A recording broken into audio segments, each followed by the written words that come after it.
जय हिंद दोस्तों, वंदे मातरम। गौतम गंभीर के कोच बनने के बाद में ये बात तो औनी पौनी सभी को पता थी कि यार थोड़े बहुत नहीं बल्कि अच्छे खासे पटाखे फूटने ही हैं, और वही चीज़ हो भी रही। एक के बाद एक लगातार जिस तरीके की चीज़ें निकल कर सामने आ रही हैं, जैसे रविंद्र जडेजा के हम संन्यास की बात कर सकते हैं, ऋतुराज गायकवाड़ को इंक्लूड ना करने की बात कर सकते हैं, रेयान पराग को परफॉर्मेंस ना होने के बाद भी बाहर निकालने की बात कर सकते हैं, रोहित शर्मा और विराट कोहली के सडनली टीम में आ जाने की बात कर सकते हैं। बहुत सारी चीज़ें जो इस समय हो रही हैं, लेकिन इन सब के बीच में सवाल ये उठता है कि क्या इन सब चीज़ों को अगर हम कुल मिलाकर देखें तो क्या इंडियन क्रिकेट टीम के लिए ये सब चीज़ें किसी भी तरीके से फ़ायदेमंद साबित हो सकती हैं? क्योंकि अल्टीमेटली अगर हम लोग देखें तो ये जो पूरी चीज़ें हैं, ये सिर्फ गंभीर के बारे में नहीं है, सिर्फ कोहली सिर्फ रोहित के बारे में नहीं है। कहीं ना कहीं ये इन टोटलिटी में अगर हम बात करें तो टीम इंडिया के बारे में और टीम इंडिया की ग्रोथ के बारे में। अगर टीम इंडिया की ग्रोथ यहाँ पर हो जाती है तो फिर कोई कुछ भी नहीं कहेगा, और अगर टीम इंडिया की ग्रोथ नहीं होती है, टीम इंडिया डिक्लाइन की तरफ जाती है, तो ऑब्वियस सी बात है सवाल खड़े होंगे, जो कि ग्रैग चैपल के समय पर भी हुआ था।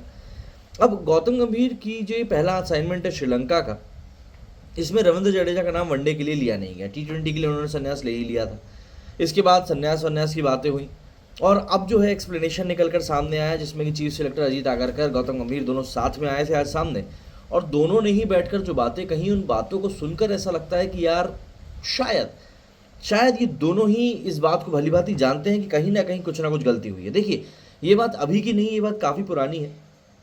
चाहे आप कपिल देव जी की बात कर लें, आप सचिन तेंदुलकर के समय की बात कर लें, जब द्रविड़ थे, गांगुली थे, लक्ष्मण थे, युवराज सिंह की बात कर लें, हरभजन की बात कर लें, और इवन आज के समय की भी हम बात कर लें, जब हम जडेजा, रोहित और कोहली का सिनेरियो देख रहे हैं, तो काफ़ी सारे सवाल तो इन चीज़ों को लेकर उठते हैं कि हमेशा से एक चीज़ देखी गई है कि चीफ सिलेक्टर्स, कोच और जो प्लेयर्स होते हैं उनमें कम्युनिकेशन का काफ़ी कमी होती है, और यहाँ पर भी कुछ ऐसा ही देखने के लिए मिला है। शायद इसीलिए आनंद फानंद में चीज़ें हुई हैं।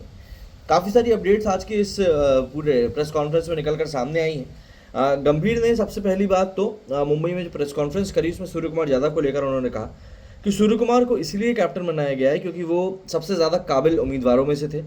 सबसे बड़ी बात, सूर्य कुमार की जो फिटनेस है वो उनका बिल्कुल साथ देती है। इन्होंने कहा कि हमारी स्कीम में हार्दिक पांड्या टॉप पर ही थे और वो आज भी एक अहम खिलाड़ी हैं, लेकिन पांड्या की जो फिटनेस है, वो फिटनेस कहीं ना कहीं उनका वो सपोर्ट नहीं करती, जो सपोर्ट की मदद से वो कप्तान बने रह सकते हैं।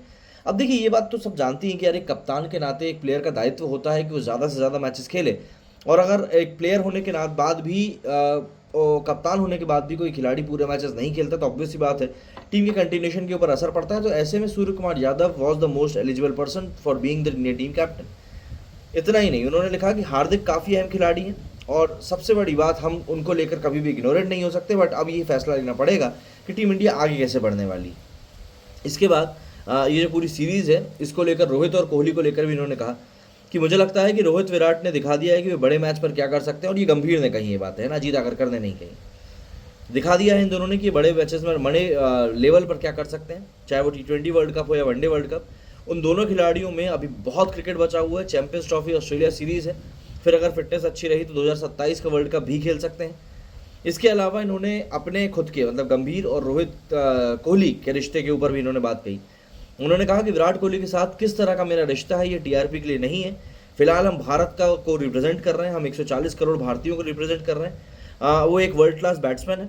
मैंने कई बार कहा है कि हम दोनों मिलकर टीम इंडिया के लिए काफ़ी मेहनत करेंगे और 140 करोड़ लोगों को मतलब प्राउड फील करवाएंगे। आगरकर ने रविंद्र जडेजा के पूरे सिनेरियो को लेकर कहा कि रविंद्र को वनडे टीम से बाहर नहीं किया गया था, उनको ड्रॉप नहीं किया गया था। वो हमारे लिए बहुत इंपॉर्टेंट खिलाड़ी हैं, टीम को रणनीति का हिस्सा वो बने रहेंगे। हर खिलाड़ी जो टीम से बाहर जाता है उसे लगता है कि उसके साथ गलत हुआ है। कभी कभी ऐसा होता है कि सभी खिलाड़ियों को 15 में शामिल करना मुश्किल हो जाता है, और श्रीलंका जैसी एक छोटी सीरीज़ के लिए दोनों खिलाड़ियों को टीम के साथ लेकर चलना ऑब्वियस सी बात है, मुश्किल भरी बात ही होती ना। गौतम गंभीर का देखिए पहला असाइनमेंट है, और पहले असाइनमेंट में ऑब्वियस सी बात है वो नहीं चाहते किसी भी तरह की कोई कंट्रोवर्सी हो, और इसी चीज़ को मद्देनज़र रखते हुए शायद जो अहम खिलाड़ी हैं, जो बड़े खिलाड़ी, उनको भी वापस बुलाया गया है कि नहीं, आप आइए, टीम का हिस्सा बनिए। चैंपियंस ट्रॉफी के लिहाज से भी ये सीरीज़ इंपॉर्टेंट मानी जा रही है कि टीम का कॉम्बिनेशन क्या होगा, सब चीज़ें समझ में आएंगी। बट मेरे लिए जो सबसे इंपॉर्टेंट बात यहाँ पर रही कि गौतम गंभीर का जो टेन्योर है वो 2027 वर्ल्ड कप तक का है।